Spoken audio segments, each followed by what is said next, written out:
It's Grand Slam final time, and of course, the world number one, the best player in the world, Jannik Sinner, makes another hardcourt slam final, and his opponent is going to be the number two in the world. So really, not a shock, but no one really predicted it. And me and Ben are here to give our preview and prediction.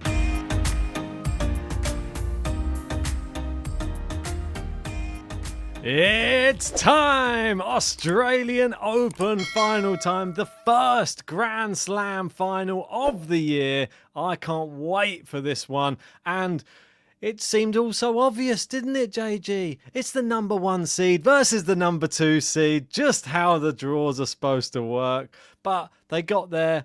I say Sinner in comfortable fashion. Zverev comfortable, but I don't know. We didn't really know how the Djokovic match was going to go, but he ended up winning the only set that there was. It was an 82-minute one, and he still came through with flying colours for me. He's very fresh because he hasn't had to play a full match as well. And so we've got the best final possible. I think that that's the one thing we can agree on in this tournament. The two best players are playing each other, and we're in for a real treat because we've got the big serving German in Alex Zverev, who serves his best serving in Australia, and we've got Jannik Sinner, the best hardcourt player on tour. So it's build up for a big one. Who's going to win? Stay tuned to the end. We're giving our prediction on who we think's going to win. Let's get stuck into this preview, though, JG, and we'll start with Jannik Sinner.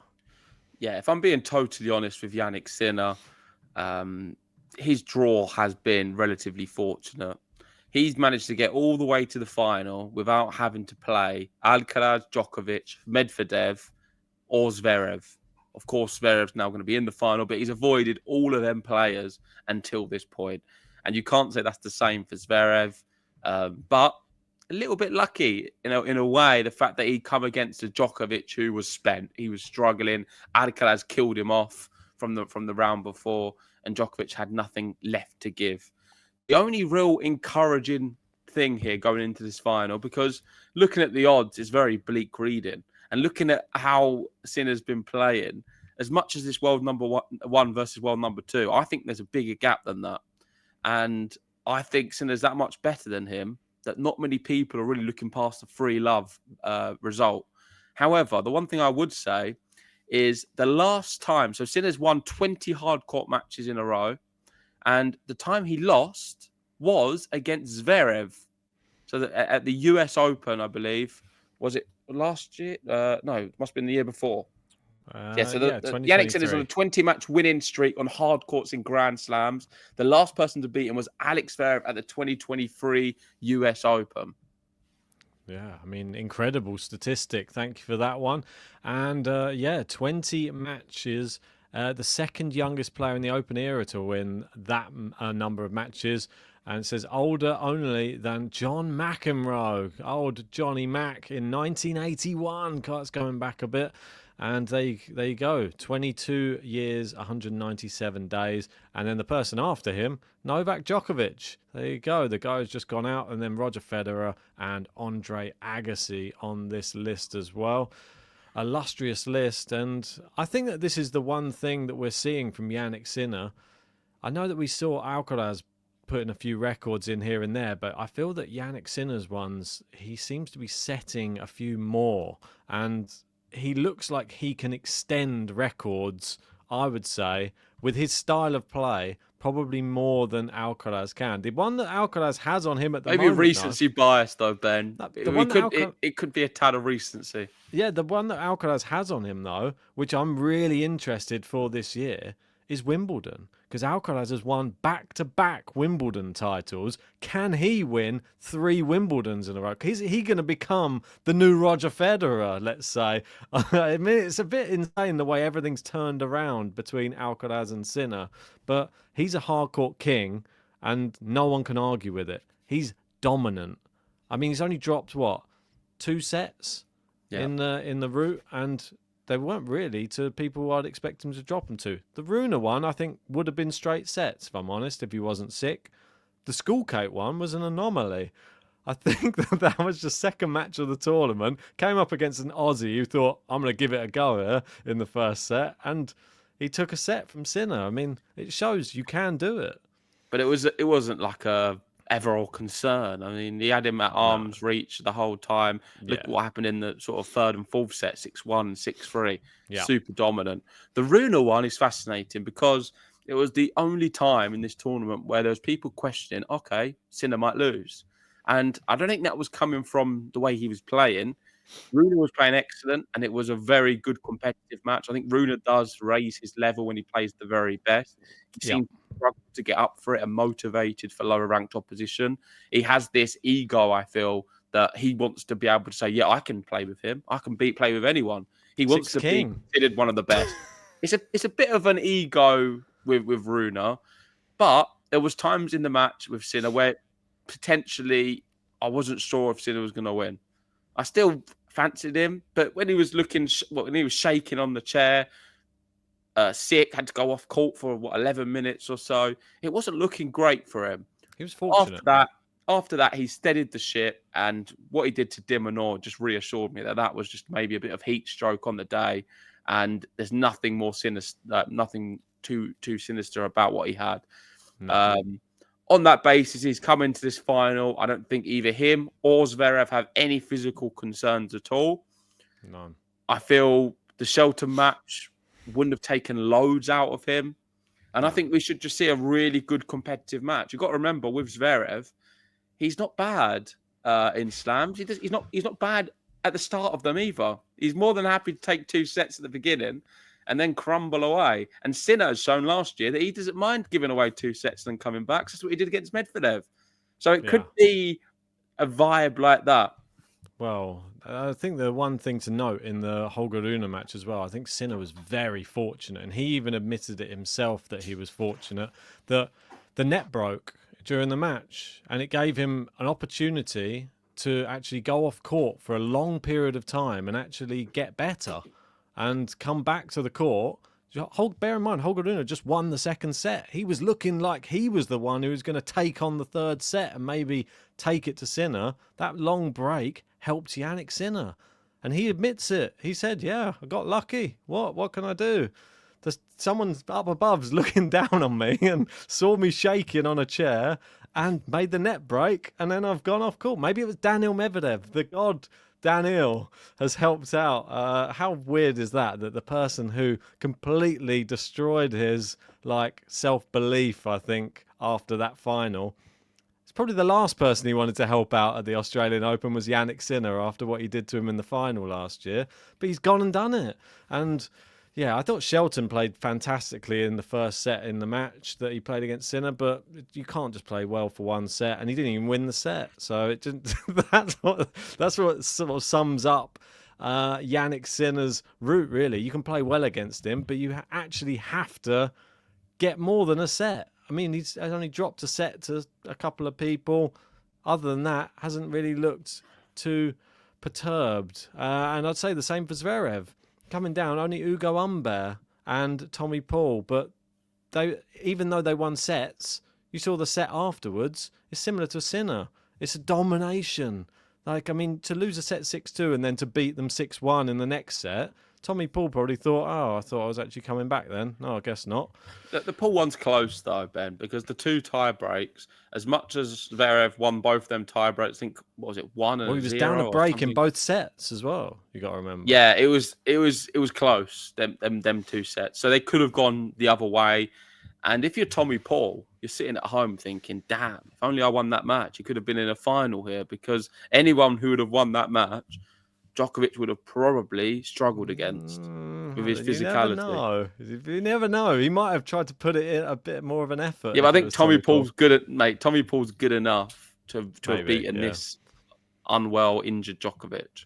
So I don't think it's a case of anything else. And Paul could have been in a slam final right now, but he's not. Zverev's there. Yeah, we've spoke about the draws. Let's look at something else.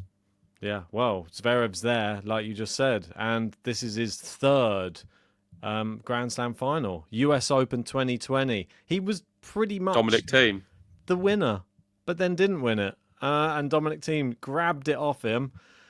The 2024 Roland Garros final, that was a brilliant final as well. I thought he was leading 2-1 in that one as well. Yep. Has he learned something? He's been in winning positions now in 2 Slam finals. He's had 2 sets in 2 Slam finals. Can he make it a third time lucky with 3 sets? And for me, this should case be of the Medvedevs. Him and Medvedev have a few similarities there. This should be the one where he should be at his best. This is the one where his serve is most effective out of all of the slams for me. I think that Australia, Djokovic has proven if you've got a good serve, you can go a long way. And I think I agree, but I think his best slam is Roland Garros. I think I've seen the best level of tennis very good on a clay court at Roland Garros. What I saw him that year against Rafael Nadal, where he got injured, he was immense. And then last year, he was pretty amazing as well. So I think we see his best level then. Yeah, I mean, this is just some of the stats from, I believe this was the first set of the Djokovic match, and just some of the statistics that Sasha Zverev has. I mean, just serving, the first serve percentages this whole tournament have just been second to none. And he's always been over sort of a 70%, 75%. And that's a first serve points won. I mean, it's just insane. Like, if you have a look here, like you obviously see Djokovic wasn't doing badly in this set either. To be fair, this was like just before the match kicked off. And you see here, like, first serve percentage, that's for the whole tournament. But Ben, this is the whole tournament. Yeah, that's before the Djokovic match. So it actually went up. It increased during the Djokovic match. This is just before they'd kicked off. And you see first serve points won, 79 is really high as well. Second serve, I think, to be 60% is pretty good. The only thing I'd say, breakpoint converted, 36% is not as high as it could be. But yeah, winners per set, 9.9. I mean, it's probably going to struggle to reach that type of level against Sinner because obviously his movement is so good. Time on court, 12 hours. I think it's sort of about right for getting to a slam. I don't want to burst your bubble, Ben, but for me, this is all irrelevant in the sense of who's even playing Jannik Sinner. I think we need to focus a little bit more on Jannik Sinner because this match is on his racket. I don't care how good Zverev's serve is. I don't care that he's been here before. This guy has been here before and won these matches. He is the beast on the hard courts. I had someone in the comment section earlier saying that why does JG always insist Sinner's the best on a hard court? He's only marginally better than Djokovic. He's not. Right now, he is clear. He's way clear, Jannik Sinner. So good. And you can see it here. 2024, won Australian Open, semi-final of Roland Garros, quarter-final of Wimbledon, and US Open, won that. Yeah. It's not bad, is it? 23-2. And then if you go down a bit further, 3 Masters as well, if you want. Yeah, and a few semi-finals. Yeah, I mean, just an insane. You see where he was getting them as well. Miami, Cincinnati, Shanghai, all hard. Didn't play Rome, and you'd expect him to go far in Rome. He never goes out early anymore, does he? No, I mean, he's a mainstay in all tournaments. And to have that back-to-back Davis Cup wins as well, the ATP Tour finals, all the signs point towards Jannik Sinner being the guy who literally is nearly impossible to stop. But I don't know. This is Sasha Zverev's anyway. Obviously, it's longer career, but you see the start of the career, a lot of first round, second round, third round. This second section of his career, which has been the last 5 years, a lot of semi-finals, couple of finals, quarter-final. He is a person who goes deep at a slam. If somebody like your Rublevs and people like that look at someone, they're just on the next. They're a rung below, if not two rungs below as Zverev.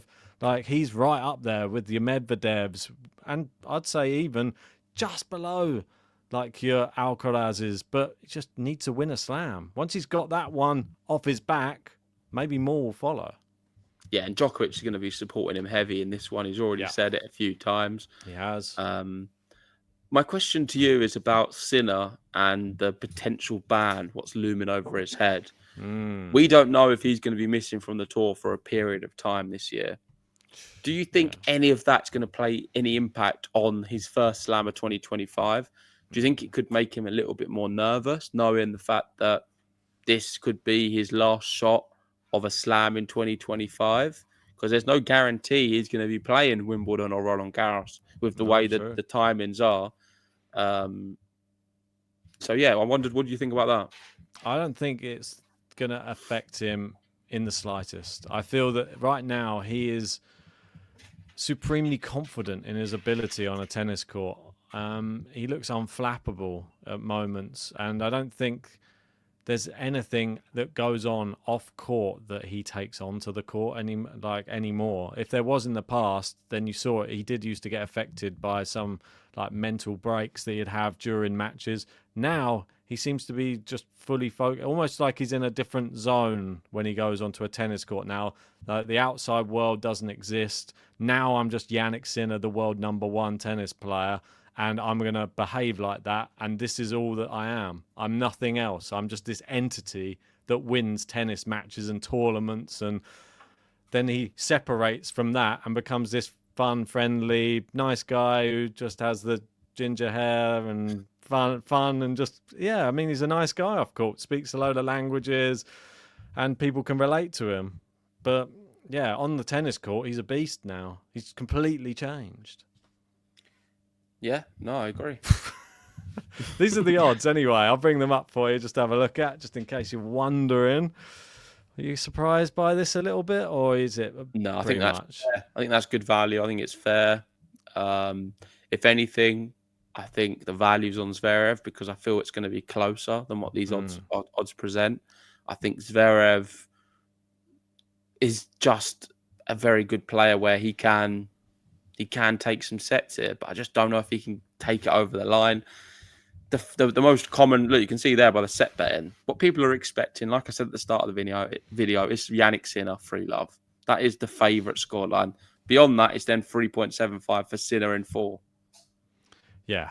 I mean, I'm shocked that that's the lowest one, 3-love, to be honest. I don't know why, but I feel that that's disrespectful to what Sasha Zverev has done in this tournament. Obviously, they're looking at more how good Jannik Sinner is. But for me, the one that jumps off the page there that I would be drawn to the most for value would be Zverev to take the first set. We saw Shelton nearly take the first set. We've seen Jannik Sinner lose the first set against Schoolkate in this tournament already. He lost the first 2 sets against Daniel Medvedev in the final last year. He could be a bit of a slow starter, Jannik Sinner, but Sasha Zverev, he's good. I think in a first set right now. He didn't used to be. Is there any value in both to win a set or not? If you scroll down. Let's have a little look. Yeah, 1.5. Yeah, 1.5 is to both to win a set. So obviously it's got to be over 3.5. That is the same in essence. Yeah. Essentially it is. Going down, there's a few other handicaps down there. No, I'm not getting involved in these, but that is the one. 1.5 for both of them to win a set. Not too bad at all. Yeah, it's pretty good. But I'm ready for my prediction if you are. Yeah, let's get stuck into it. I'll go to the head-to-head screen just so you can see who's leading in the head-to-head before we do the predictions. Zverev does lead the head-to-head, which I don't think it plays a factor because obviously the last time they played, that was in Cincinnati. A very close match, though. 2 tie breaks and a 7-5 were the sets. And that was in the semi-final. Sinner won both the tie breaks. That is one big takeaway. He's a tie-break master right now. Sinner is a better player than him. But this matchup, I think, will produce a very close result. People are expecting maybe something too easy. It's going to be tougher than that for sure.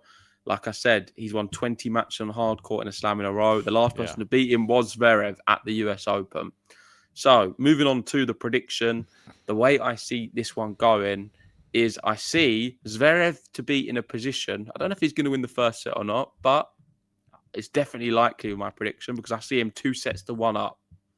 Oof. I think Zverev's going to be in a position of 2 sets to 1 up. Again. Possibly wins the first, and Sinner comes back in the second, and Zverev wins the third in a tight tie break. And then we're going to see Sinner unleash some inner demon inside. Zverev's going to be a bit nervous, and my prediction's going to be the famous what Jannik Sinner did last year. The Zach did the same again. Jannik Sinner to win an epic in 5 sets against Zverev. I will be shocked if Zverev doesn't win a set. I know people, I keep saying free love to me. I've sent so many messages. I'll be shocked if he doesn't win one.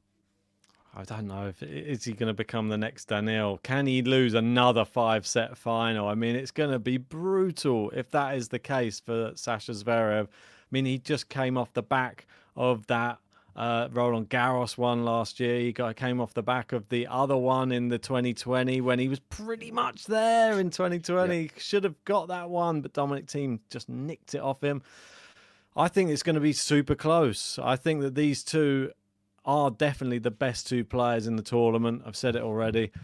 I think Jannik Sinner looks like a bit of a man possessed, but there's something about the match earlier on today against Shelton that I was trying to analyse what you could do to sort of get under Sinner's skin. And I thought Shelton did it really well. I thought that he hitting with lots of pace, lots of power. The only thing he lacked was accuracy in big moments. And I think that Zverev does have that in his locker. He's got better recoverability than Ben Shelton as well, I would say. I think we're going to see Zverev win the first set, and I'm going to stick with that. And I think that will be answered by Jannik Sinner in the second set. I think he will raise his level the same as he did.